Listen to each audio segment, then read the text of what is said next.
Hello everyone and welcome.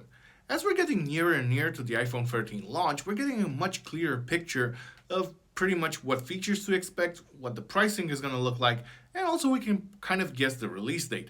Now, just after the iPhone 12s were launched last year, we've had rumors pouring in about the next generation of iPhone, this year's iPhone. And some of those rumors were pretty interesting and pretty wild as well. We would see the return of Touch ID as an in-display fingerprint sensor. We would get 120Hz refresh rate screens across the entire lineup, as well as a portless iPhone. Well, actually, in recent weeks, many of those rumors are getting walked back, so what we're left with is, again, something that looks very plausible, but what amounts to pretty much an S year for the iPhone. And this corroborates with John Prosser, the famed Apple leaker, claiming this generation will actually be called the iPhone 12s rather than the iPhone 13. So today we're going to be taking a look at the more plausible rumors and what amounts to a clearer picture of the new generation of iPhone. Now, for everybody that's new here, my name is Andrei. I do tech videos for the fun of it, and if you find the content interesting, a thumbs up to the video and a sub to the channel would be pro max level of awesome.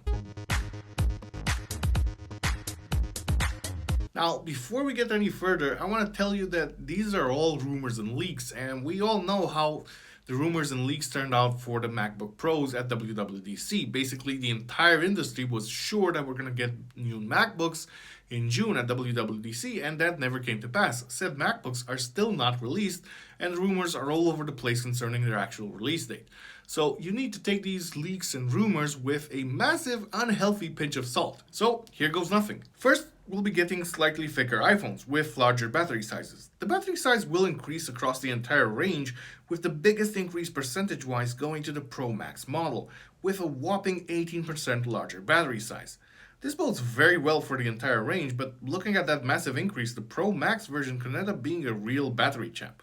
This couples very well with the A15 chip, which will be produced on TSMC's improved 5nm process and should retain the same 6-core design as the A14. So we're gonna get performance and efficiency increases, but considering the fact that we're getting the same design and an improved manufacturing process on the same size process node, I would say these jumps won't be very dramatic. So we're looking at 10, maybe 15% increases in performance and probably an equivalent increase in efficiency, hopefully. Big news on the front of the phone as well. First up, the notch size should be reduced overall. This was first leaked in spring, and the rumor has been pretty consistently reported by all usual sources, so I would say this looks really solid. Now, don't get any crazy ideas. Sure, the notch is getting shrunk down to size, but it's not going away anytime soon. There's people who hate it.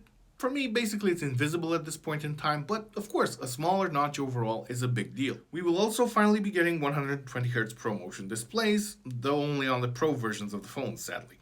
The regular 13 and 13 mini will stay with 60Hz displays, while the Pro versions will be getting Apple's ProMotion technology, which has first made its appearance on an Apple product way back in 2017 on the iPad Pro. Visually, I would say this is a noticeable improvement and makes all movement on the display appear even smoother and more fluid. Also, there's a lot of recent rumors pointing to an always-on display making its way to the 13 range, though I'm not clear if it's going to be across the entire range or again just reserved for the Pro models.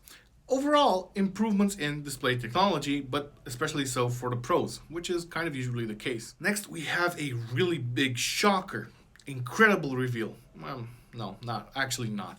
We're getting better cameras, which is pretty much the case every single year, with larger overall sensors across all devices combined with LiDAR for the Pro variants. However, what looks kind of quirky to me is that diagonal placement of the camera sensors on the iPhone 13 and 13 mini, which I have to say I don't like at all based on the first looks, but hey, beauty is in the eye of the beholder, so who am I to criticize? We should be seeing autofocus make its appearance on the ultra-wide sensors, and another thing that I'm personally very interested in is portrait mode video.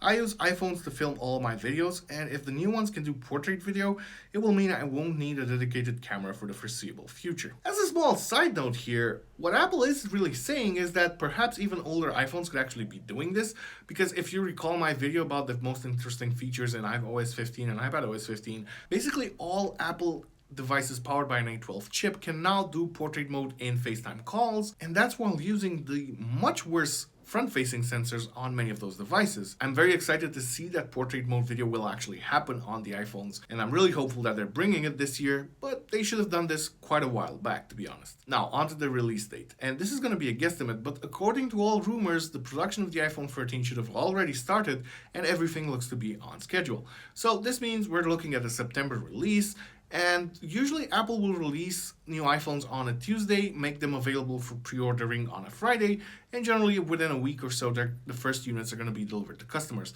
So perhaps a September 24th delivery date for the first units sounds really reasonable at this point. But again, this is a guess on my part. I've seen a lot of credible sources point to this release date, so I'm kind of confident that's going to be the case, but we'll just have to wait and see here. Now, the pricing. Last year, Apple had to hike the price across the entire range because they introduced OLED panels to all the phones in the range and also 5G. This year, a price hike doesn't seem that justified, and Apple is generally pretty reluctant to hike prices very much from one year to the next. So pricing should stay in line with the iPhone 12s pretty much. Maybe a slight increase here or there, but nothing major. So what's the conclusion on this? Well, it does look like an S year, which is no bad thing. And it was expected. I mean, overall, the 13 or 12S, regardless of what it's gonna be called, does actually look like an improved iPhone 12, which kind of makes sense. Apple introduced the new look only last year, and the iPhone 12 range has sold incredibly well.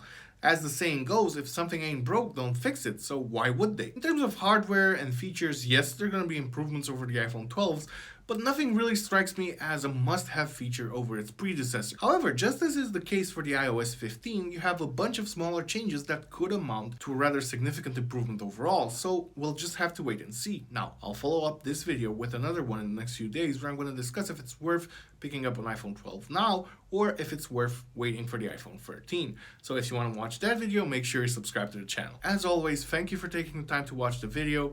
Take care, and I will see you on the next one.